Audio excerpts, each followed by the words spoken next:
Check, check, 1, 2, 1, 2. Check, check. Gotta check on that mic. All right, guys, we are on our way to Lake Murray.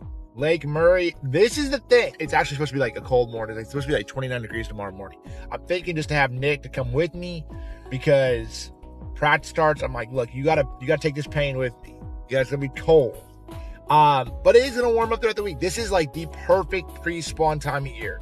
Now, sort of jumping back, before we jump into Lake Murray, I'm just gonna tell you overview, like, it whipped my butt last time. Last tournament I fished here, I got like probably the worst finish of my career. Ended up like, I don't know, like 70 some place in an 80 boat field. Your boy was lost.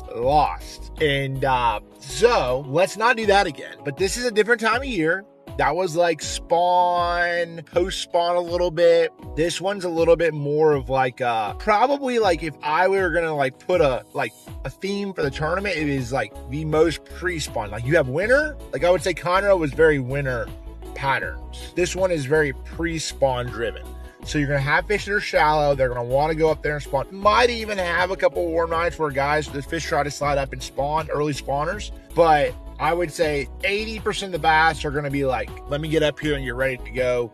And that means when pre-spawn, to give you an understanding what pre-spawn actually is, it's where they are definitely setting up to stage to go into spawn. So typically they will start, a lot of the bass will start to set up in the areas, whether that's pockets, creeks, and start to set down on cover. So they'll get on rock, they'll get on docks, they'll get on places to stage up because they know within a couple weeks when that warming trend hits, they want to be close by to where they're going to spawn. So sometimes that might mean, hey, they're in the mouths of the creeks or the mouths of the pockets they're going to spawn in. Sometimes that means they're already back in the pockets and the areas that they're going to actually get at. So that's sort of my mindset going into this one. Lake Murray has been fishing unbelievably. And the cool thing I like about this tournament more than anything is there's been several tournaments. We fished tournaments, Bass Elites have fished tournaments here over the last 3 years, but there has not been a tournament this time of year, which completely shows you all, the viewers, something different. That is something that I'm big on. Like, I want to go to a tournament lake. There's not a lot of great information out there of how this tournament's going to be won. You don't have a lot of information on like YouTube of like other past tournaments this time of year. So you're really going to go into this tournament with a clean slate and open mind on how you personally, each and every competitor is going to think about how this tournament's going to be played out. So that's the plan. Whenever you're ready, all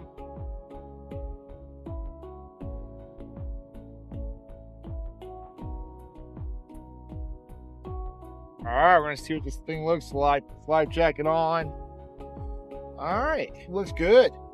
Got a little hard bottom on this point right there. I'm gonna mark a little bit of that. Just making sure all of my stuff seems to be working properly. Water temperature says 54.4 degrees. I don't know if I believe that quite yet, but it probably is. We're gonna run around a little bit, see if we can get a couple of our things dialed and make sure. I mean, it's the thing.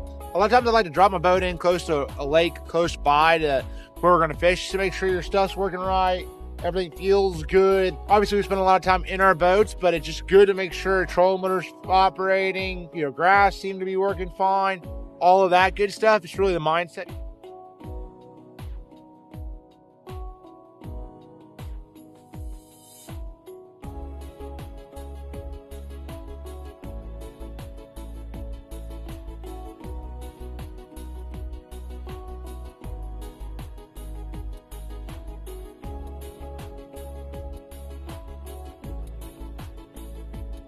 Here. Nope, not a big one, but I got one. All right. Head. Got me a largemouth. All right. That's like more the actual species of what we're looking for. About a 2 1/4. There are some bass sort of floating around. Well, we got a bite. Imagine that. They bought a mooch minnow. Okay, we've learned something. No, I'm just kidding.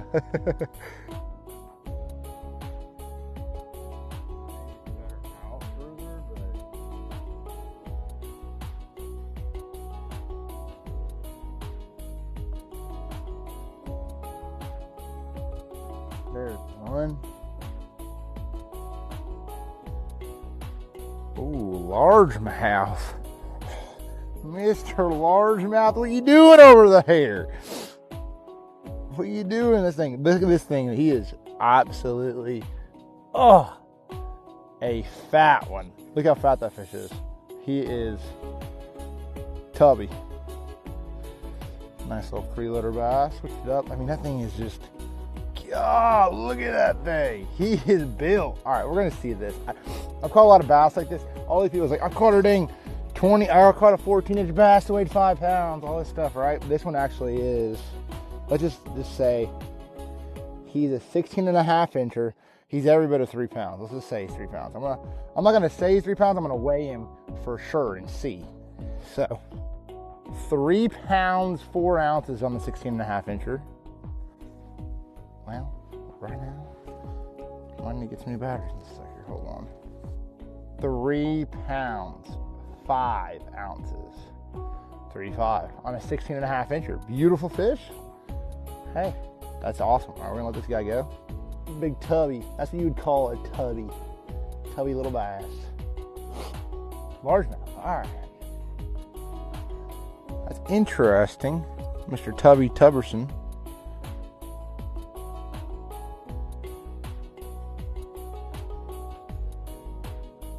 Big.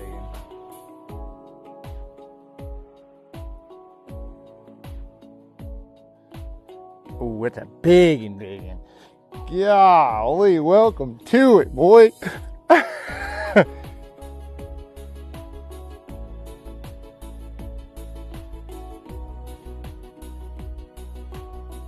Welcome to South Carolina, my friends. That's a dang big one right there. Well, welcome to it. I'm gonna say close to 7 pounds. Look at that fish. Beautiful fish. Good way to start this practice vlog off. Or not the practice vlog, but the pre-practice vlog. Golly, all right, that's a beautiful fish. I mean, a dang beautiful fish. Whew, all right. I'm here for it. Dang, freeloader. Let's go ahead and weigh him. That one's a big one. Oh my gosh, I did not know that sucker was that big. It's an 8-pounder. 8-pounder. Yeah. I thought it was big when I've been catching them 8-pounders. I just didn't know. Like, that's an 8-pounder. 820. Holy smokes. Gosh. That place is pretty good.